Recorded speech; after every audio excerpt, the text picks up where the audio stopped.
श्री शिवाय नमस्तुभ्यं। देखिए, हम सभी जानते हैं कि अमावस्या की तिथि समर्पित होती है हमारे भगवान विष्णु को, और इस साल की पहली अमावस्या की तिथि आ चुकी है। पूज्य गुरु जी ने कहा है कि इस अमावस्या की तिथि में आपको सिर्फ पंचामृत से शिवलिंग के ऊपर एक ऐसा विशेष उपाय करना है। अगर आप चाहते हैं कि इस पूरे साल में आपके पास कभी भी धन धान की कमी ना हो, आपका व्यापार अच्छे से चलता रहे, उसमें धन धान की प्राप्ति होती रहे, या फिर आप कई वर्षों से नौकरी की तलाश कर रहे हैं तो इस साल आपको नौकरी प्राप्त हो जाए, किसी भी प्रकार की समस्या हो वह दूर हो जाए, आपकी हर मनोकामना परिपूर्ण हो जाए, तो गुरुजी ने कहा है कि इस अमावस्या की तिथि में आपको सिर्फ एक कनेर से और पंचामृत से यह विशेष उपाय जरूर करना चाहिए। तो चलिए जानते हैं उस विशेष उपाय के बारे में, लेकिन उससे पहले आपसे एक प्रार्थना है। अगर आप चैनल पर नए हैं तो कृपया चैनल को सब्सक्राइब अवश्य कर ले। देखिए, आज का यह वीडियो हम सभी के लिए बहुत ही खास होने वाला है, क्योंकि इस वीडियो में हम लोग इस पूरे साल में पड़ने वाली पहली अमावस्या की तिथि में करने जाने वाले कुछ विशेष और खास उपायों के बारे में जानेंगे। गुरुजी कहते हैं कि जब भी आपके जीवन में बहुत ज़्यादा समस्याएं चल रही हो, एक समस्या समाप्त ना हो रही हो और दूसरी समस्या पहले से आ जा रही हो, तो आपको अमावस्या के दिन एक विशेष उपाय जरूर करना चाहिए।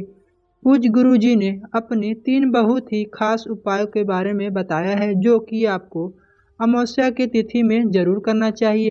तो चलिए जानते हैं गुरु जी द्वारा बताए गए पहले विशेष उपाय के बारे में।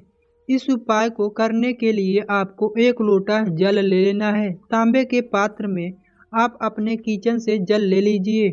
आपके किचन में जो जल रखा है वहीं से आपको जल लेना है, क्योंकि अमावस्या की तिथि हमारे पितरों से संबंधित होती है। और अगर हम लोग किचन से एक लोटा जल लेकर शिवलिंग के ऊपर समर्पित करते हैं तो इससे हमारे 3 दोष एक साथ समाप्त हो जाते हैं। पितृ दोष समाप्त हो जाता है, काल सर्प दोष समाप्त हो जाता है, और इसके साथ ही वास्तु दोष जो होता है वह भी समाप्त हो जाता है। तो आपको अपने किचन से ही एक लोटा तांबे के पात्र में जल लेना है। फिर इसी के साथ आपको एक बेलपत्र भी ले लेना है।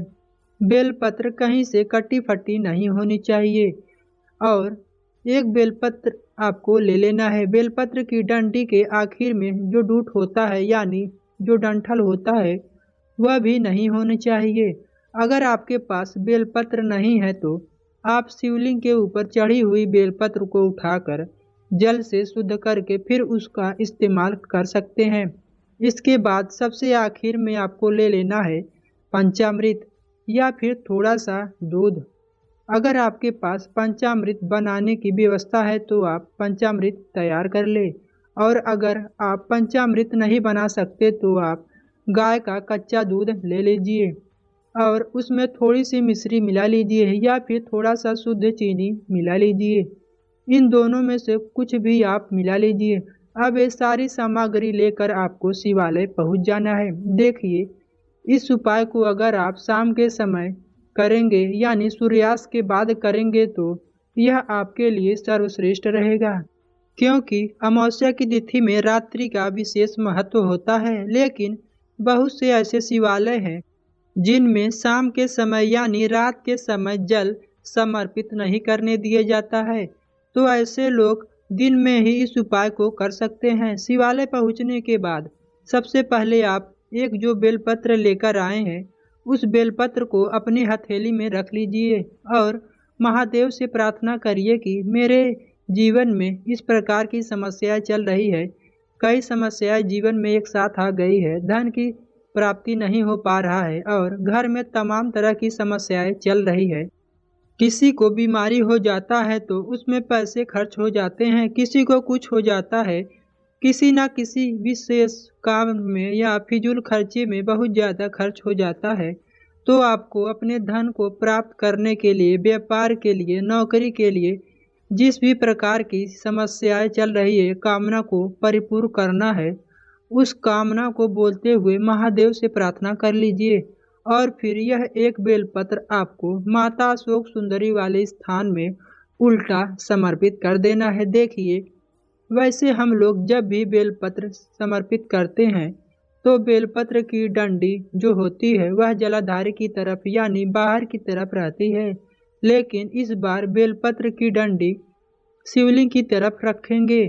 सामने जैसा आपको दिखाया जा रहा है ठीक ऐसे ही आपको बेलपत्र समर्पित कर देनी है। डंडी शिवलिंग की तरफ रहेगी और बेलपत्र की चिकनी साइड का हिस्सा नीचे की तरफ रहेगा। इसके बाद आप जो पंचामृत लेकर आए हैं या फिर आप जो दूध और चीनी वाला मिश्रण लेकर आए हैं उसको आप किसी भी स्टील के पात्र में ले लीजिए या किसी भी स्टील की कटोरी में ले लीजिएगा और यह आपको पंचामृत या फिर दूध इसी बेलपत्र के ऊपर थोड़ा सा समर्पित कर देना है और ओम नमः शिवाय या फिर श्री शिवाय नमस्तुभ्यम का स्मरण करते जाना है। फिर इसके बाद बचा हुआ दूध या पंचामृत आपको शिवलिंग के ऊपर समर्पित करते जाना है। फिर आप जो एक लोटा जल लेकर आए हैं वह आपको शिवलिंग के ऊपर धीरे धीरे समर्पित करते जाना है और लगातार शिव महापुराण के मूल मंत्र श्री शिवाय नमस्तुभ्यम या फिर ओम नमः शिवाय इन दोनों में से किसी भी एक मंत्र का स्मरण करते जाना है।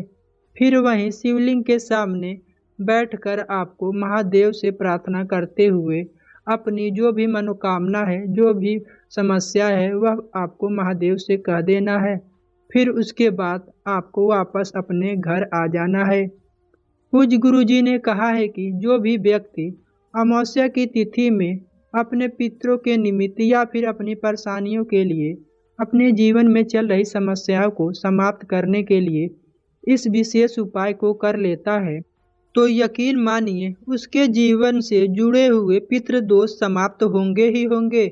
और साथ ही साथ अगर पितरों की वजह से जीवन में सफलता नहीं मिल पा रही है या फिर कोई कार्य कर रहा है उसमें उसको सफलता नहीं मिल पा रही है या धन प्राप्त नहीं हो पा रहा है तो उसमें भी आपको सफलता मिलेगी और जो भी समस्या होगी उसमें से आपको छुटकारा मिलेगा।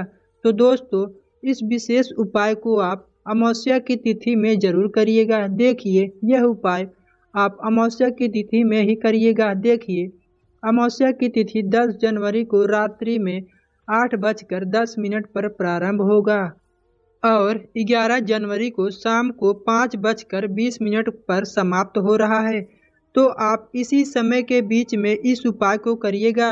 उदया तिथि होने के हिसाब से आपकी अमावस्या की तिथि 11 जनवरी को पड़ रही है तो फिर आप 11 जनवरी को शाम 5:20 के पहले ही इस उपाय को कर लीजिएगा या फिर 10 जनवरी को आप रात्रि में इस उपाय को कर सकते हैं। 10 जनवरी को रात में 8:11 के बाद इस उपाय को आप कर सकते हैं। अब जानते हैं पूज्य गुरु जी द्वारा बताए गए दूसरे खास उपाय के बारे में। देखिए, इस उपाय को करने के लिए आपको सिर्फ एक लोटा जल ले लेना है और एक कनेर का फूल ले लेना है। कनेर का फूल पीले रंग का होता है, स्क्रीन पर आप देख सकते हैं।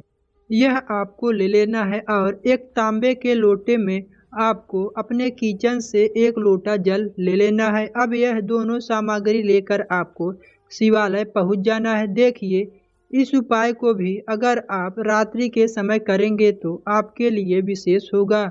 अब शिवालय पहुंचने के बाद सबसे पहले आपने जो एक लोटा जल लेकर आए हैं उसको धीरे धीरे शिवलिंग के ऊपर समर्पित करते जाइए और महादेव के बहुत ही प्रिय मंत्र ओम नमः शिवाय या फिर श्री शिवाय नमस्तुभ्यम इन दोनों में से किसी भी एक मंत्र का स्मरण करते जाइए। पूज्य गुरु जी ने कहा है कि जल समर्पित करते करते आपको कम से कम 11 बार इन दोनों में से किसी भी एक मंत्र का स्मरण कर लीजिए। इसके बाद आप जो एक कनेर का फूल लेकर आए हैं उसको अपनी हथेली में रखिए और आपके जीवन में पितरों की वजह से बहुत ज़्यादा समस्याएं आ रही हैं।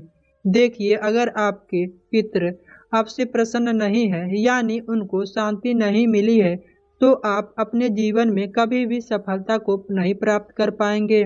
आप चाहे जितने भी उपाय कर लीजिए, अगर आपके जीवन में सफलता नहीं मिल पा रही हो या फिर आपके जीवन में धन धान की प्राप्ति नहीं हो पा रही है, या फिर आप अपने जीवन में नौकरी नहीं प्राप्त कर पा रहे हैं, बिजनेस को अच्छे से नहीं चला पा रहे हैं, अगर जीवन में किसी भी प्रकार की समस्या आ रही है तो आप जरूर समझिए कि आपके पितृ आपके अनुकूल नहीं है।